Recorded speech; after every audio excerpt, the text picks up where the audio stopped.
Salut tout le monde, on se retrouve aujourd'hui pour la vidéo de mes achats et de mes lectures manga du mois de février et mars, même si bon en mars vous allez voir j'ai pas pu tout acheter parce qu'il y a eu un petit souci à la librairie, je vous en parlerai un peu plus peut-être dans la conclusion ou un petit peu plus tard dans la vidéo. On va commencer tout de suite comme d'habitude avec d'abord les lectures et ensuite les achats. C'est parti. On commence avec la lecture d'un intégral innocent de Shinichi Sakamoto, donc innocent en 9 tomes. J'ai lu les 9 tomes surtout au mois de février, mais comme j'avais pas fait de vidéo lecture, et ben je vous le présente là. Honnêtement, j'ai bien kiffé, les dessins sont vraiment très cool. On retrouve toujours un très beau coup de crayon de Shinichi Sakamoto. C'est surtout l'évolution de Charles-Henri Sanson qui est quand même assez cool. Au début, c'est un petit garçon assez frêle qui veut pas forcément te faire de mal, qui n'a pas envie voilà, de devenir bourreau, mais comme on doit faire ça de père en fils, et ben malheureusement il va être obligé de s'y mettre et petit à petit il va prendre de plus en plus plaisir à le faire, mais à sa façon à lui.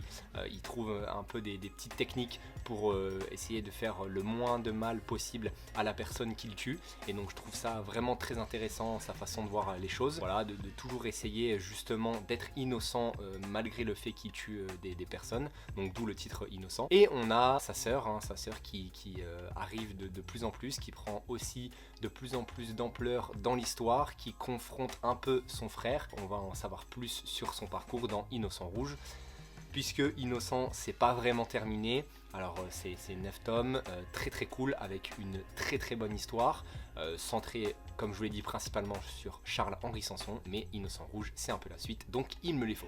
Donc s'il y a une âme charitable, n'hésitez pas à m'envoyer voilà, les tomes, les 12 tomes de Innocent Rouge, puisque je les veux. Ensuite j'ai commencé du coup la lecture, après avoir lu Innocent, de Girl Last Tour. J'ai lu les 2 premiers tomes, j'ai pas encore lu le 3e et ça compile 6 tomes au total. Honnêtement j'aime bien, c'est un petit manga assez chill, assez feel good, où on va suivre leur aventure, où dans chaque tome, en tout cas dans le tome 1 et le tome 2, ils rencontrent une nouvelle personne qui leur font faire d'autres choses que juste regarder ce qui se passe autour, de savoir pourquoi ils sont là, etc. Donc j'aime bien ça. Dans le tome 1 ils rencontrent un photographe, dans le tome 2 ils rencontrent une aviatrice, et voilà, je trouve ça intéressant, et ils ont toutes les deux chacun leur personnalité, elles ont toutes les deux chacun voilà, leur caractère. Donc franchement pour l'instant c'est bien, c'est pas forcément foufou comme je m'y attendais et comme c'est dit, mais j'aime bien, voilà, j'aime bien, donc j'attends de voir la suite, j'attends de voir si je vais vraiment kiffer plus l'œuvre, et si dans son intégralité ça va vraiment être excellent. On a aussi d'autres suites, je vais parler assez rapidement de ces suites. On a Kujo l'implacable, le tome 5, honnêtement c'est toujours très bon, j'ai bien kiffé, et notre avocat favori fétiche qu'on adore, et il prend pas de plus en plus parti, mais il essaye en tout cas de faire toujours son métier au mieux, et dans les règles de l'art, hein, dans les règles du métier d'avocat. Franchement c'est cool. Je vous montre aussi toujours un peu le dessin, parce que peut-être que ça peut donner envie à certaines personnes de lire, mais c'est toujours assez sombre, assez sale. Voilà, de temps en temps. Là on est sur une bonne vieille histoire d'un meurtre d'un agent de police, et il va essayer de retrouver qui l'a vraiment tué, même si c'est le corps de sa fille qui date déjà il y a 15 ans, je crois, l'histoire date d'il y a 15 ans, mais lui il est convaincu que c'est pas la personne qui a été en prison qui l'a tué. Et en plus à la fin il y a un petit cliffhanger où ça va, on dirait en tout cas que ça va se taper, et que voilà, ça va être assez violent, donc très cool. Ensuite on a MMA, le tome 9. Honnêtement je prends de plus en plus de plaisir à lire MMA de Hiroki Endo. Il y a 18 tomes pardon au total, là on est à la moitié, et ça progresse bien, notre héros progresse aussi lui assez bien.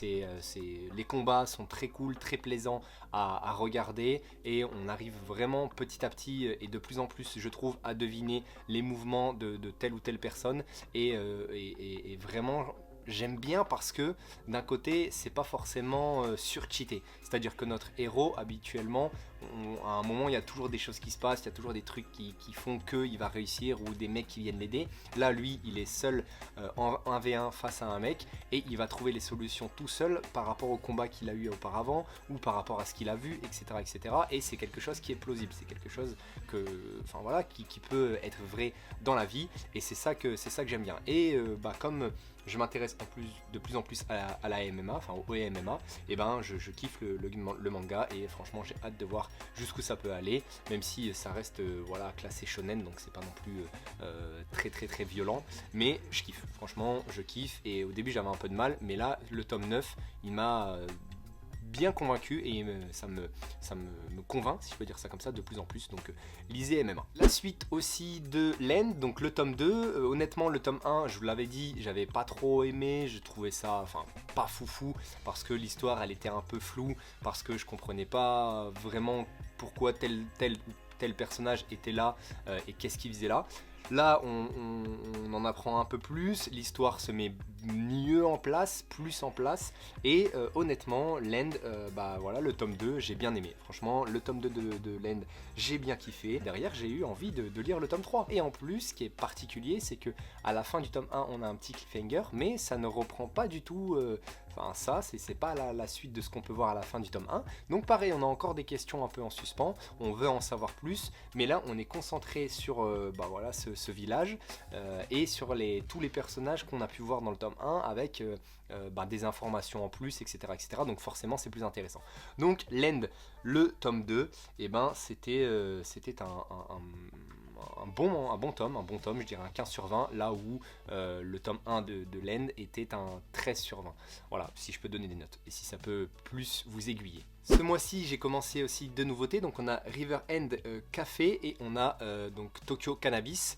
Les deux tomes 1, on va commencer par River End Café, que j'ai plus aimé que Tokyo Cannabis, avec bah, l'édition, je sais pas, collector ou comment il appelle ça, l'édition limitée, voilà, où ça brille, où c'est en or, et qui est au même prix que l'édition simple. Donc j'ai trouvé ça vraiment très cool de la part de Shiba Edition de faire ça. Je vous montre un peu les dessins parce que là c'est un tome 1, donc on peut aussi vous montrer un peu comment c'est dessiné, et bah, on voit quand même que c'est un beau coup de crayon assez sympa, qui pour le coup là on va dire fait vraiment très manga, je trouve.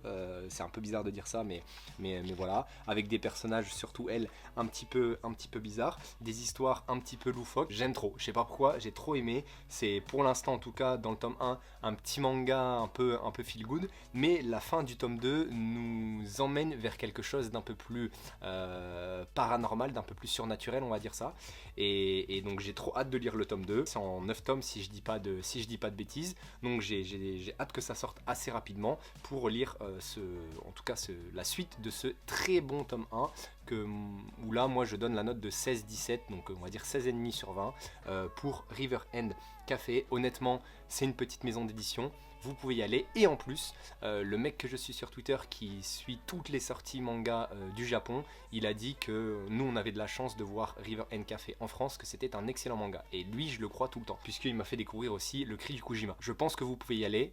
Pour l'instant c'est que le tome 1, mais voilà, non, lui il a dit ça, moi je dis ça, je suis pas une référence, mais voilà, c'est très cool, c'est très cool. Tokyo Cannabis, donc le tome 1, qui reprend un peu les bases donc de Manchuria Opium Squad, hein, bien sûr, où on a ce mec là qui a sa petite boutique de fleurs, qui est un pro de la fleur, hein, voilà, c'est un monstre, il sait comment faire en sorte que la fleur soit plus belle, plus jaune, plus rouge, je sais pas, qui grandisse plus, enfin il connaît tout, il sait dans quelle terre il faut truc, nanana, enfin c'est un monstre, c'est un génie voilà, de l'art floral, si je peux dire ça comme ça, un botaniste peut-être, oui mieux, un botaniste d'exception, de renom, enfin pour l'instant non, mais bientôt oui, où bah voilà, il est en galère parce que ses fleurs ne se vendent pas forcément, au-delà du fait que ça soit un monstre, mais les fleurs c'est pas quelque chose où tu vas vraiment forcément gagner. Il y a un de ses anciens potes de lycée qui va revoir à travers bah justement une petite réunion d'anciens élèves, et qui lui vend du cannabis et va lui dire mais attends, mais toi je sais que t'es un monstre en plantes, pourquoi tu viendrais pas voir ce que j'ai chez moi, et il lui montre les plantes cannabis. Il commence à un peu y toucher, mais il veut pas rentrer dans la magouille, sauf que bien sûr bah, de fil en aiguille dans le tome 1 il va demander à faire partie un peu du business et à faire planter du cannabis, même si il est contre parce que sa femme et sa fille. Il n'a pas envie de leur faire du tort, il n'a pas envie de les décevoir parce qu'il voit des trucs à la télé, elles sont en mode oh c'est pas bien de vendre du cannabis, c'est pas bien ci, c'est pas bien ça, la drogue c'est pas bien, la drogue c'est mal. Mais voilà, c'était cool, c'est pour l'instant un tome 1, une bonne petite mise en bouche. Je donnerai la note de 14 sur 20, 15 sur 20, donc on va mettre pareil 14,5 sur 20 avec un dessin, je vous montre aussi là, assez sympa. Honnêtement c'est assez cool, et voilà, j'attends de voir la suite pour vraiment savoir si ça va être bien. J'espère en tout cas que ça sera un peu plus sombre que Manchurian Opium Squad qui pour le coup est un peu comme ça en dents de scie, comme je le répète à chaque fois, qui est sombre de temps à autre. Là j'ai vraiment envie qu'on rentre dans quelque chose où je sais pas, il va arriver une dinguerie à sa fille, à sa femme, qui va devoir faire d'autres choses que potentiellement vendre, ou enfin pas vendre mais faire du cannabis. Donc on va voir un peu comment ça se développe. Là on est sur un autre registre, ce n'est pas du manga mais c'est voilà, du comics. J'ai acheté les 5 tomes de Sin City, il en manquera plus que 2. C'est Frank Miller, hein, un coup de crayon incroyable. J'ai lu le tome 1 et le tome 2, il me restera 3 tomes à lire derrière et après le mois prochain j'achèterai les 2 derniers. Ça tremble un petit peu, désolé, je viens de poser tout ça. Et honnêtement je vous montre, alors déjà je vous montre le coup de crayon incroyable de Frank Miller, du noir et blanc, mais qu'est-ce que c'est beau, qu'est-ce que c'est beau, qu'est-ce que c'est bien découpé, qu'est-ce que c'est bien dessiné, qu'est-ce que c'est bien fait, enfin ça, c'est violent, il y a tout ce que j'aime. Le seul truc c'est que bon, le tome 1 et le tome 2 reprennent le Sin City 1 en film et le Sin City 2 en film, donc l'histoire je la connais, mais c'est une autre façon de voir l'histoire, mais voir à quel point ça a été repris à la perfection dans le film, même si lui il y a participé, en Frank Miller, à faire les films, et ben je trouve ça fou, et les dessins sont juste dingues, franchement c'est incroyable. Donc voilà, je commence les comics avec Frank Miller. Je pense pas que j'irai vers d'autres horizons au niveau des comics, au-delà de Frank Miller, même si je veux Ronin de Frank Miller, et je veux aussi les Tortues Ninja. J'aimerais bien faire les Tortues Ninja aussi en comics. Et voilà, c'est tout ce que j'ai au niveau en tout cas de mes lectures manga et comics, mais ce n'est pas fini au niveau des achats, et on va faire ça rapidement pour la suite. Au niveau des achats, on reste un peu dans le comics et je vous présente donc ça, donc l'édition limitée de 300, voilà, que je trouve vraiment très jolie. Alors est-ce que j'aurais pas dû prendre au final le format classique pour que ça suive dans la mangatech? Peut-être que là j'ai fait une petite erreur, mais bon, je voulais une petite édition limitée pour ce film vraiment fou, et donc on va voir un peu ce que ça donne au niveau du livre, hein, voir si c'est stylé ou pas. C'est du Frank Miller, donc au final j'ai un peu continué la collecte. Oh là là, je me dégoûte. Normalement j'allais tout faire tomber, que j'arrêtais au niveau des intégrales, que j'allais plus en acheter avant un petit moment parce que j'ai énormément de lectures, que ce mois-ci au final j'ai pas pu lire plus que ça. Mais voilà, j'ai acheté l'intégrale de High School, voilà, donc un petit manoir où ça se tape. Je vous montre les dessins en tout cas du tome 1, j'ai même pas vraiment feuilleté, où c'est lecture occidentale, ouais, si je dis pas de conneries, donc lecture voilà, européenne, on va dire ça comme ça. Vous voyez des petits dessins où ça va se taper, ça va se mettre sur la tronche. On verra un peu si c'est cool ou pas, mais je l'ai vraiment eu pour 35 € je crois, les 12 tomes, donc vraiment pas cher du tout. Et là je vais sortir le dernier achat voilà, que j'ai fait ce mois-ci, enfin en tout cas que je vous présente, c'est un gros bébé. Attention, c'est parti. Donc l'intégrale de Rainbow, bon je suis pas très fan de cette édition, honnêtement je pensais quand même qu'elle était plus énorme que ça, que les tomes étaient plus gros, mais au final ça va, ça passe. Voilà, Rainbow, hein, incontournable seinen, normalement à posséder dans sa collection. Donc on va voir un peu ce que ça donne. On va voir un peu si c'est vraiment bien ou pas. Au scénario Georges Abbé, au dessin Kakizaki, voilà, coup de crayon magnifique.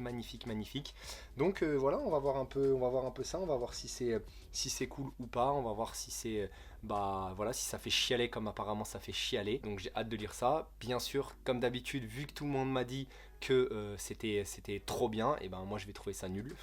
Parce que ça m'arrive tout le temps, parce que je vais trop me hyper. Donc voilà, on va peut-être laisser la hype redescendre un petit peu. De toute façon, j'ai tellement de choses à lire que voilà, je vais lire autre chose et je vais oublier que c'est bien Rainbow, je pense pas, mais j'espère ne pas être déçu ou au moins vraiment vraiment bien kiffé et que ça me mette une vraie claque. Vous voyez mes attentes un peu pour Rainbow, c'est quand même assez énorme, donc on va voir. Et normalement, je devais vous présenter aussi les autres tomes qui devaient sortir ce mois-ci, sauf que Hachette, donc je les appelle Hachette maintenant, c'est des fils de vu qu'ils ne veulent pas livrer ma petite librairie, voilà, ils ne veulent pas les livrer et donc du coup moi je peux pas acheter mes mangas parce que j'ai envie d'acheter que chez eux et ça fait déjà 2 semaines que ça dure. Je leur ai envoyé un petit tweet mais bon ils s'en battent les couilles hein, forcément je suis personne. La petite librairie aussi les a mentionnés sur les réseaux mais je pense qu'ils s'en tapent. Et donc du coup je devais acheter Fashion le tome 1, je devais acheter le tome 16 de The Fable que j'ai pas pu acheter mon petit bébé The Fable, je devais acheter, enfin en tout cas Hachette possède Mangetsu, Pika, le Lézard Noir, donc voilà, plein de choses, plein de maisons d'édition et je n'ai pas pu acheter, je n'ai pas pu lire, donc je suis dégoûté. Donc voilà, si vous voulez éventuellement leur envoyer un message, leur dire que c'est des chiens et qu'ils livrent ma petite librairie pour que je puisse moi acheter les tomes et que je puisse vous faire des vidéos et continuer à vous faire des vidéos, même si bon on s'en fout un peu, mais moi j'aimerais bien acheter mes petits mangas et j'aimerais bien les lire parce que voilà, c'est ma petite passion et là ils sont en train de niquer un peu ce que je veux et surtout ils sont en train de foutre la merde pour la petite librairie et ça leur fait forcément pas une bonne pub et eux ils y sont pour rien, donc s'il vous plaît Hachette, livrez la petite librairie. Et voilà, j'espère que la vidéo vous a plu, j'espère que vous avez kiffé. Dites-moi en commentaire ce que vous avez lu vous ce mois-ci, ce que vous avez acheté, si vous avez acheté des intégrales, non, oui.